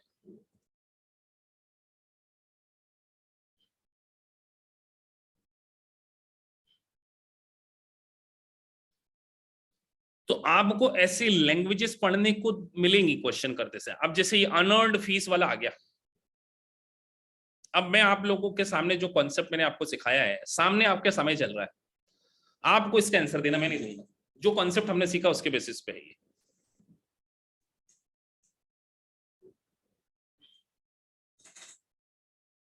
अगेन मुझे इसके 26 आंसर चाहिए जो क्लास में बैठे, समय चालू है।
मैं तो बस देखना चाह रहा हूं आप कितना समय लेते हो इस प्रकार के क्वेश्चन को करने के लिए।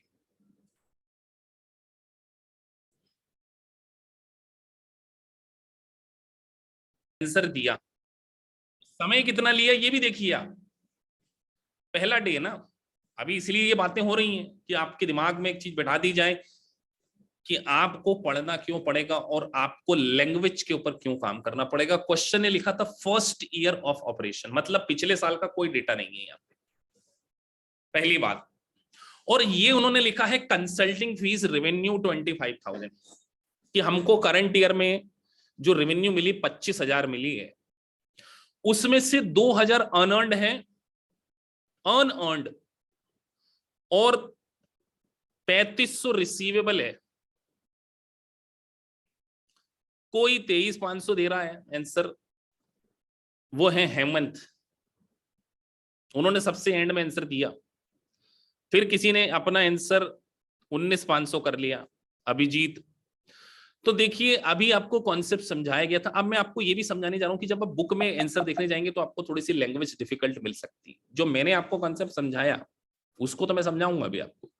25,000 क्या लिख रहे हैं वो, 25,000 आपको रेवेन्यू मिली है, जिसमें से 3,500 मिलना बाकी है।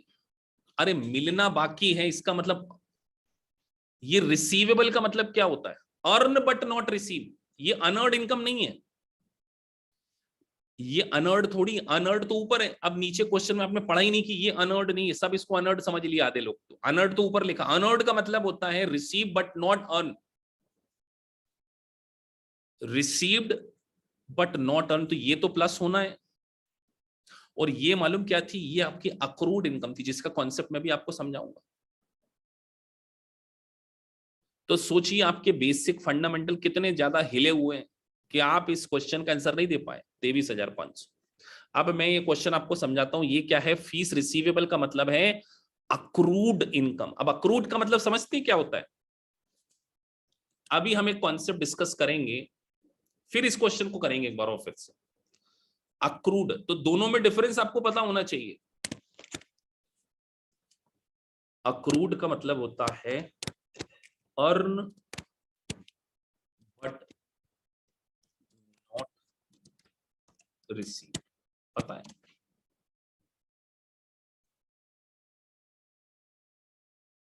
Earned but not receive, due नहीं बोलना, ड्यू का मतलब ही अर्न हो चुका है। Earn but not receive example देते हैं। आप मुझे बताइए, क्योंकि हम अभी फंडामेंटल्स के ऊपर काम कर रहे हैं, मैं आपसे वही एग्जांपल देता हूं। 1000 रुपीज मेरा रेंट है, उस सामने वाले दुकान जिसको मैंने दिया था 1 जनवरी 2021 को मैंने उसको किराए पे दे दिया था।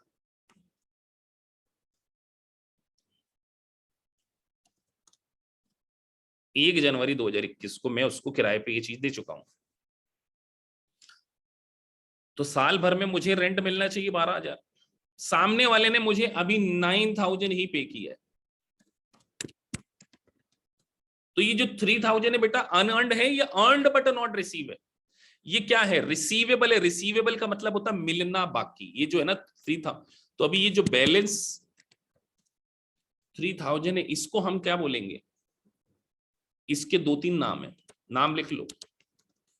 अक्रूड इनकम भी इसी को बोला जाता है। इसको ही हम बोलेंगे earned but not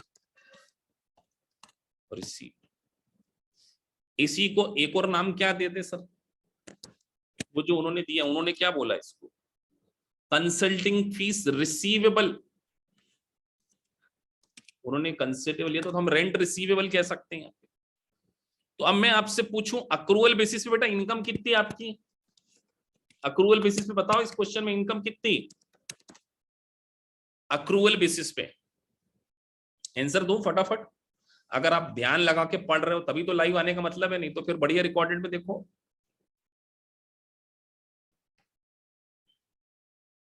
accrual basis पे तो सर 12,000 इनकम है ना हमारी। तो कैश बेसिस पे कितनी? कैश बेसिस पे कितनी? तो सर कैश बेसिस पे तो 9,000 है ना? तो आपने क्या किया देखो सर, हमारी अक्रूवल बेसिस, अक्रूवल बेसिस पे आपने 12,000 बताया, आपने इसमें से लेस कर दिया रिसीवेबल को। जो रिसीवेबल था 3,000, तो ये कैश बेसिस पे आ गए। 9,000 आ गए ना कैश बेसिस पे। तो उस क्वेश्चन ने भी तो आपसे क्या पूछा था? ये था revenue the companies cash basis. तो आपने क्या किया, इस 25,000 में से ये जो रिसीवेबल था 3,500, इसको इसीलिए तो माइनस किया। इसीलिए तो आपने इसको 3,000 को यहां से क्या किया है, माइनस किया। तो 12,000 माइनस 3,000 ये आ गया 9,000 कैश बेसिस आपकी इनकम।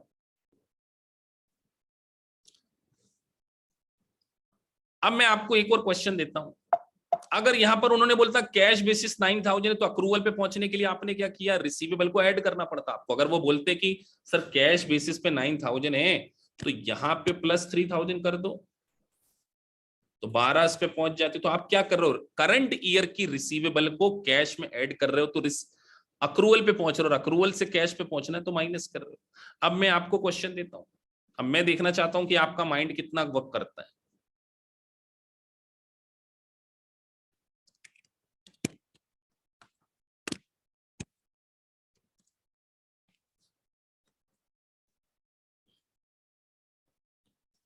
कैश बेसिस रेंट 75,000 मैंने यहां पे लिखा है।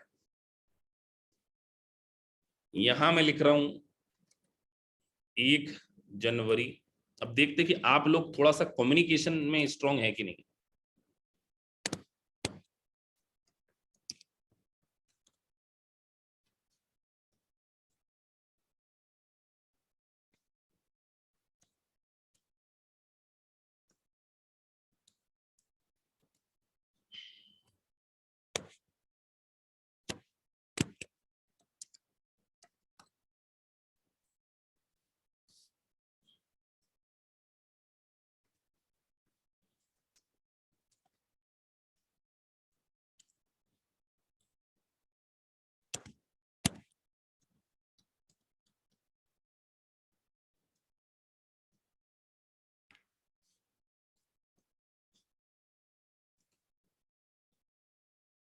चलिए अक्रूवल बेसिस पे मुझे इनकम बताइए।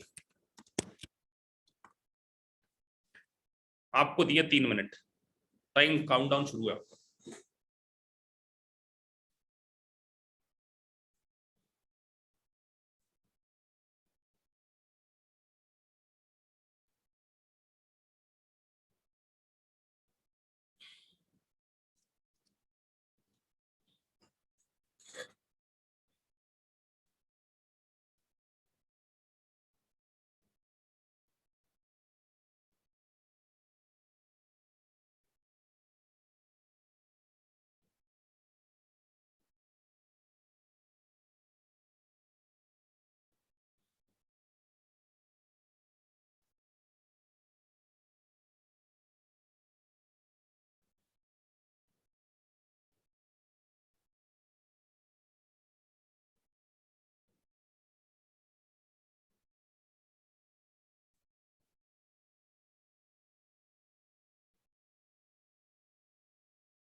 सिद्धार्थ लिख रहे हैं 76-100, खुशबू लिख रहे हैं 76-100, अश्विन लिख रहे हैं 76, फहाद लिख रहे हैं 78, आरजू लिख रहे हैं 73, राशिद दो आंसर नहीं चलते बेटा, 80 और 76 ऐसा कोई आंसर नहीं होता जिसमें दो आंसर, मतलब आपको कॉन्फिडेंस नहीं है।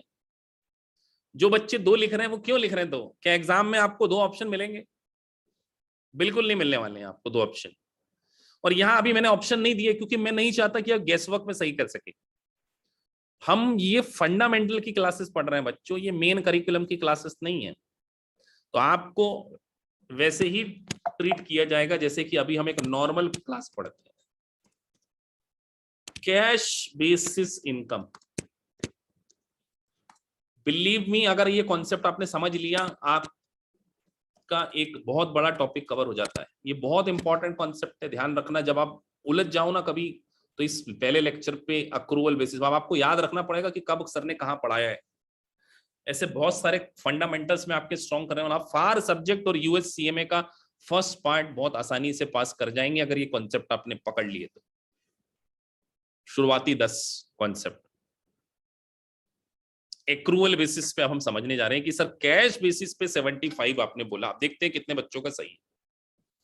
अब कॉमन सेंस लगाना, ये ओपनिंग है मतलब लास्ट ईयर का, क्योंकि जानबूझ के जनवरी दी। एग्जामिनर कान में फोन करके तो नहीं बोलेगा ना कि बेटा देखो ये जनवरी लिखा मतलब ये पिछले साल का है, ओपनिंग लास्ट ईयर का बच्चा होगा, ऐसा नहीं बोलेगा वो।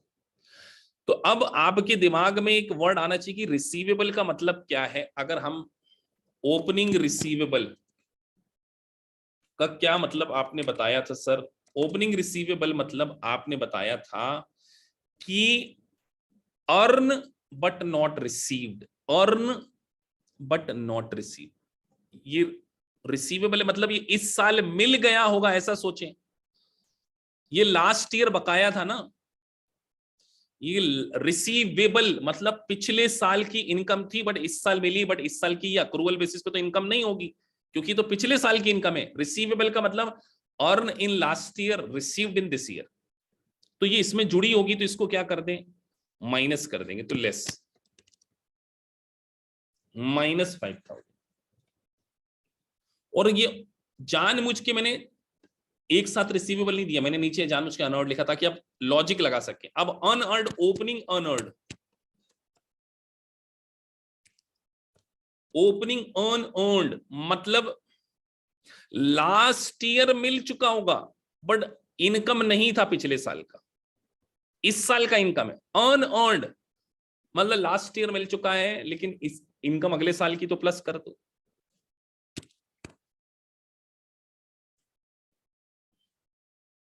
कॉपी पेन लेके बैठते होंगे आप, मैं ऐसा मान के चलता हूं। वर्चुअल क्लास है, लाइव चल रही है, कोई रिकॉर्डेड नहीं चल रही है। 31/12/2022 को रिसीवेबल, रिसीवेबल मतलब अर्न तो हो चुका है बट अभी मिला नहीं है, मतलब वो इसमें नहीं जुड़ा होगा।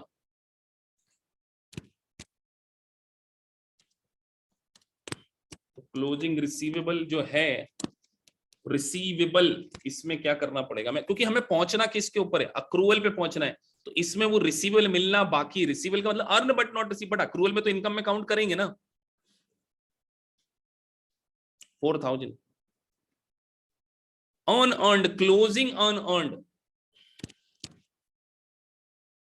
closing unearned।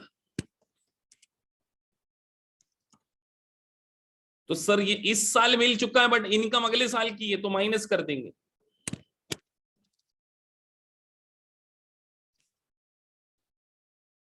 तो बस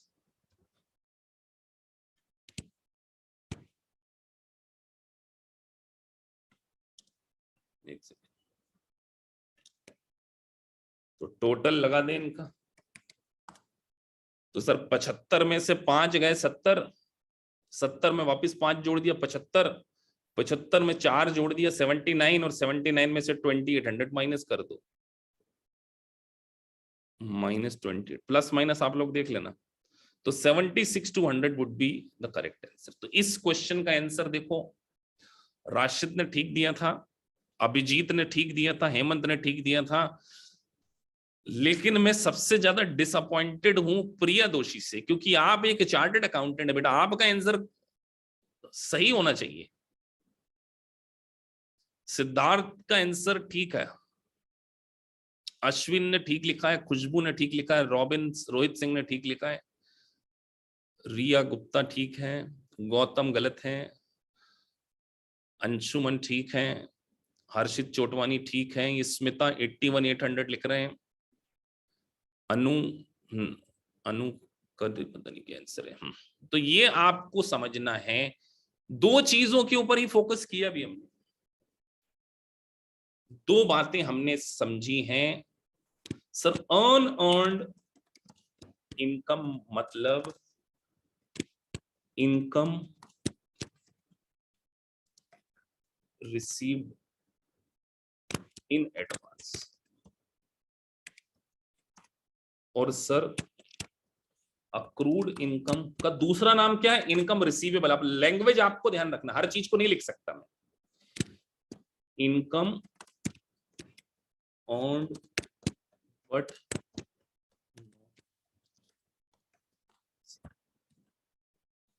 तो अगर कई बार ओपनिंग वर्ड पे भी फोकस करना, ओपनिंग अनअर्न्ड इनकम का मतलब क्या हुआ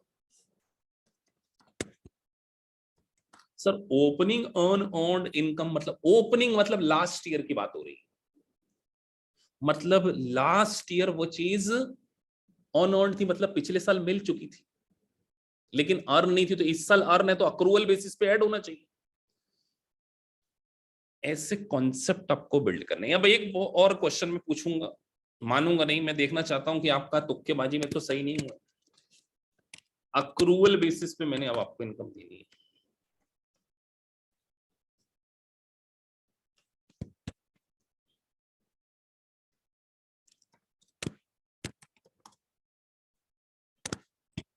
अब मैं जानबूझ के वर्ड अलग अलग लिखूंगा, अक्रूड इनकम, ताकि आप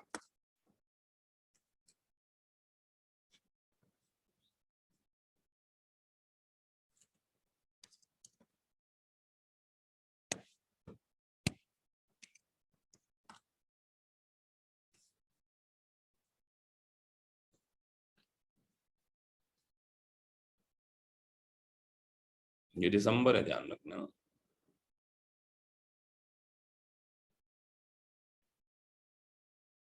और ये 2022,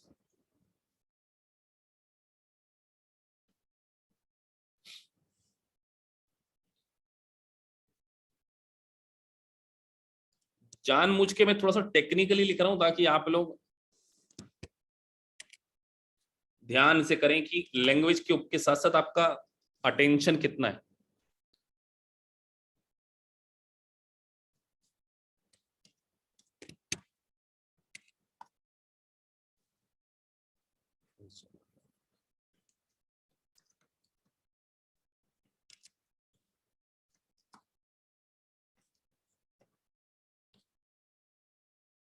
चलिए, आपने मुझे कैश बेसिस पे इनकम बताना है।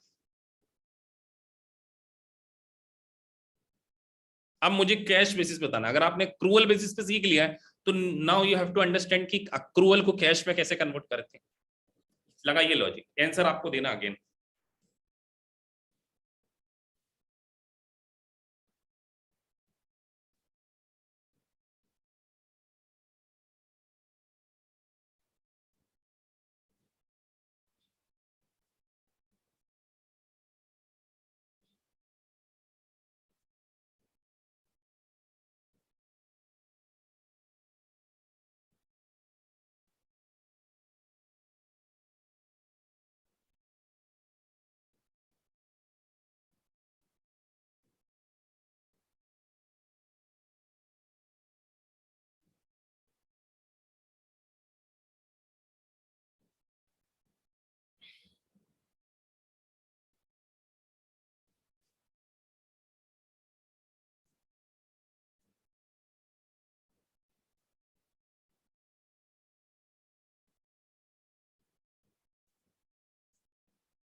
चलिए सर समझते हैं, इसको भी चेक कर लेते हैं।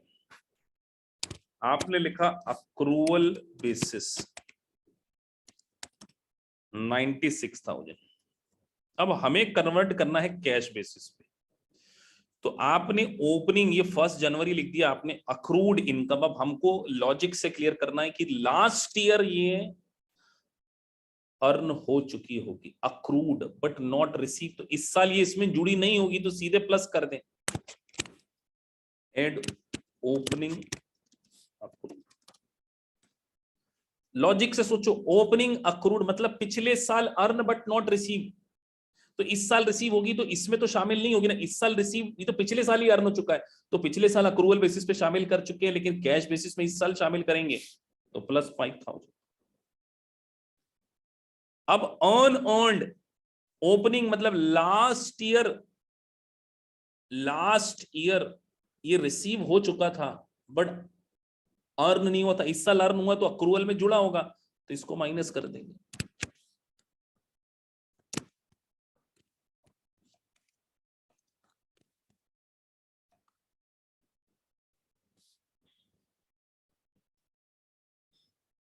अब उसका उल्टा ही तो करना है, पर मैंने जानबूझ के ऊपर नीचे फ्लक्चुएशन में लिखा कि आप एग्जाम में भी तो ऐसे आपको किया जाएगा, ताकि अब लॉजिक से सोच के लगा। तुक्केबाजी में इस क्वेश्चन का आंसर दे ही नहीं सकते आप। 1 जनवरी अनअर्न्ड मतलब लास्ट ईयर की बात कर रहे हो सर, वापिस से लास्ट ईयर अनअर्न्ड।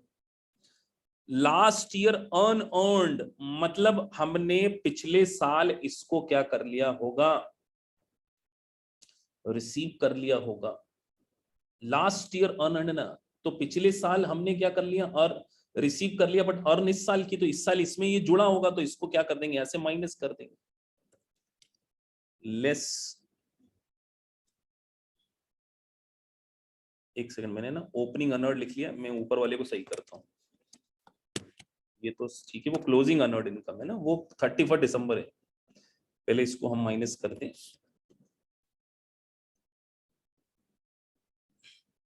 है ना, ध्यान से पढ़ो, ये 31 दिसंबर मतलब इस साल की ये रिसीव हो चुका है, बट तो ये क्लोजिंग है ना, 31 दिसंबर मतलब करंट ईयर, और हम ये लिख रहे हैं ना 1 जनवरी, तो ये इस साल रिसीव हो चुका बट अर्न नहीं हुआ है, तो ये इसमें शामिल नहीं है, तो हमको क्या करना पड़ेगा, इसको प्लस करना पड़ेगा, तो ये 7,000 प्लस होगा, है ना।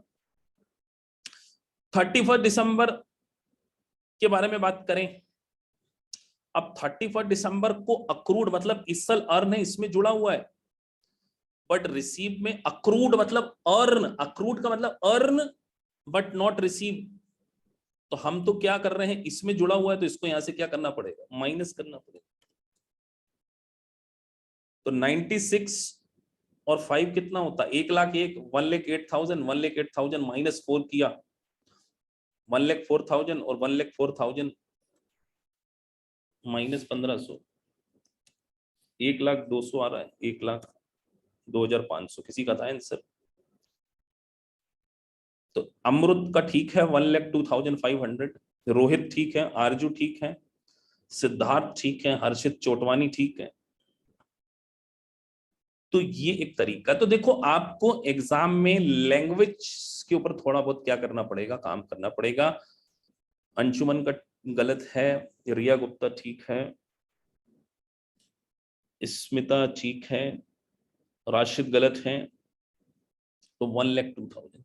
तो सर क्या हम यहाँ रेक्टाफिकेशन मारें कि किसको ऐड करना है किसको माइनस करना है? बेटा अगर आप रोटाफिकेशन करने की कोशिश करोगे कि सर हम ओपनिंग अनअर्न्ड माइनस कर देते हैं क्लोजिंग, तो बेटा कंफ्यूज हो जाओगे, क्योंकि एग्जाम में तो लैंग्वेज ऐसी आ जाएगी ना, the companies cash basis accounting revenues what. अब देखो इस क्वेश्चन में ये फर्स्ट ईयर ऑफ ऑपरेशन, अब मैंने आपको कॉन्सेप्ट समझा दिया, अब देखो इनकी लैंग्वेज में आप पढ़ने जाओगे, under the accrual basis of accounting consultancy fees receive earned but not receive, उन्होंने एक्सप्लेनेशन दे दिया, आर रिकॉग्नाइज जैसे consulting fees revenue and the liability for earned, इसको लायबिलिटी। तो इनकी लैंग्वेज के सॉल्यूशन सम टाइम आपको अंडरस्टैंड करना डिफिकल्ट हो जरूर होंगे, लेकिन आपको कंफर्ट जोन से बाहर आना होगा कि हमें किस तरीके से समझना है।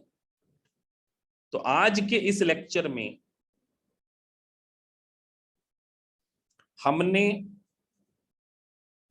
एक सेकेंड, ये वाला क्वेश्चन भी हम कर सकते हैं क्या, कैश नहीं है, भी दूसरा थोड़ा डिफिकल्ट हो जाएगा आप लोगों के लिए, क्योंकि ये सब क्वेश्चंस मैंने आपको थोड़े थोड़े कराने हैं लाइव क्लास में। तो आज के इस लेक्चर में हमने जो बेसिकली डिस्कशन किया, अर्नड इनकम का ओपनिंग क्लोजिंग अक्रूवल के बारे में डिस्कशन किया, और कुछ आपको ये बताने की कोशिश की डे वन पे मैंने क्या बताने की कोशिश की आपको, कि इस एग्जाम को अगर आपने पास करना है तो ये जो बातें मैंने आपको लिखी है, ये कोई स्लाइड बनाने का मेरे को शौक नहीं चढ़ा, कि आपको ये 3 बातों के ऊपर मैं फोकस कराने की कोशिश कर रहा हूं कि फंडामेंटल आपके स्ट्रांग होना चाहिए। और आपने आज लाइव देख लिया ये जो क्वेश्चन था, कि ये क्वेश्चन आपने आज देखा है कि सर जो बोल रहे हैं कि स्पेशल पर्पस फ्रेमवर्क पे इस टाइप के क्वेश्चन एग्जाम में आ सकते हैं। तो 2-3 चीजों के ऊपर आपको डे 1 से काम करना स्टार्ट करना होगा। लैंग्वेज के ऊपर कमांड का मतलब, मेरा कहने का मतलब है अंडरस्टैंड करना, जैसे यहाँ पे फर्स्ट ईयर ऑफ ऑपरेशन लिखा था, यहां वो आपको बोला था अर्न अर्न, अंडरस्टैंड करना, अर्न अर्न का मतलब क्या, और ये देखिए रिसीवेबल लिखा है, मतलब मिलना बाकी है, बट अक्रूवल बेसिस पे तो जुड़ा हुआ है, मिलना बाकी, कैश बेसिस पे मिला नहीं है, तो इसमें जुड़ा हुआ, तो इसलिए हमने इसको क्या कर दिया, माइनस कर दिया। तो अगले लेक्चर में हम और मिलेंगे आपसे एक और बड़े कॉन्सेप्ट के साथ में, जिससे कि आपको और चीजें बेटर समझ में आए। तो ये जो लेक्चर था, पहला लेक्चर था, सेकंड लेक्चर में किसी दूसरे कॉन्सेप्ट से आपसे मिलेंगे।